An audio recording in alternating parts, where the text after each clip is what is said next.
ചിലരോടെല്ലാം നന്ദി പറയുന്നതായുണ്ട്. കളിയേത് കൈരളി TMT പട്ടുറുമാലിനെ ഉജ്ജ്വല വിജയമാക്കിയതിൽ ഏറ്റവും നിർണായകമായ പങ്കുവഹിച്ചത് നമ്മുടെ മിടുക്കരായ പ്രശസ്തരായ കേരളത്തിലെ പ്രിയപ്പെട്ട ഗായകരാണ്. നിരവധി ഗായകർ, മാപ്പിളപ്പാട്ടുകാരും അല്ലാത്തവരും പല കാരണങ്ങളാൽ പങ്കെടുക്കാതിരുന്നിട്ടും സധൈര്യം ഈ ഷോയിൽ പങ്കെടുത്തവർ ഫൈനലിലെ 5 പേരെ കൂടാതെ ഇവരായിരുന്നു. പ്രശസ്തനായ മാപ്പിളപ്പാട്ട് ഗായകൻ ഇടവണ്ണയിൽ നിന്നുള്ള ശ്രീ MA ഗഫൂർ,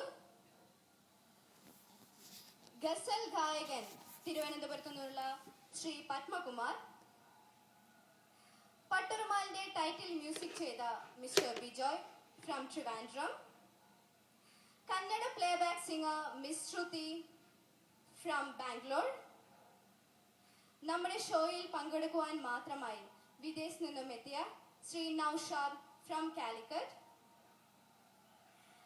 നിരവധി സ്റ്റേജ് ഷോകളിലൂടെ പ്രശസ്തനായ ഗായകൻ ശ്രീ ഷർദീൻ തോമസ് ഫ്രം തൃശൂർ, നല്ല നല്ല പെർഫോമൻസുകളിലൂടെ നമ്മുടെ മനം കവർന്ന ഗായിക മിസ്സസ് സീന രമേശ് ഫ്രം വടകര, നമ്മുടെ പ്രിയങ്കരിയായ മാപ്പിളപ്പാട്ട് ഗായിക മിസ്സസ് നസീമ അനസ് ഫ്രം നാദാപുരം, കോഴിക്കോടിന്റെ സ്വന്തം ഗായകൻ ശ്രീ സൈനുൽ ആബിദ്, ഗായികയും അധ്യാപികയുമായ യമുന ഫ്രം തിരൂർ,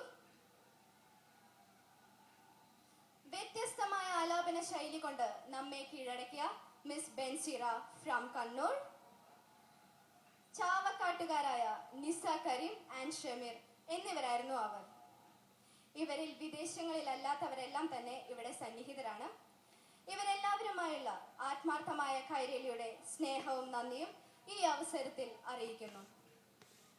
ഒപ്പം പട്ടുറുമാലിന് മനോഹരമായ പാട്ടുണ്ടാക്കി തന്ന് അത് പാടി ശ്രദ്ധേയമാക്കിയ പ്രശസ്ത മ്യൂസിക് ഡയറക്ടർ ശ്രീ ശരത്തിനും അതിന്റെ വരികൾ എഴുതിയ ശ്രീ പ്രേമദാസ് ഇരുവണ്ടൂരിനും ഞങ്ങളുടെ ഹൃദയം നിറഞ്ഞ നന്ദി അറിയിക്കുന്നു. എനിക്കറിയാം ഇത്രയും അധികം ഓഡിയൻസ് ഇവിടെയുണ്ട്. എല്ലാവരും അക്ഷമയോടെ കാത്തിരിക്കുകയായിരിക്കും നമ്മുടെ മെഗാ ഫൈനൽ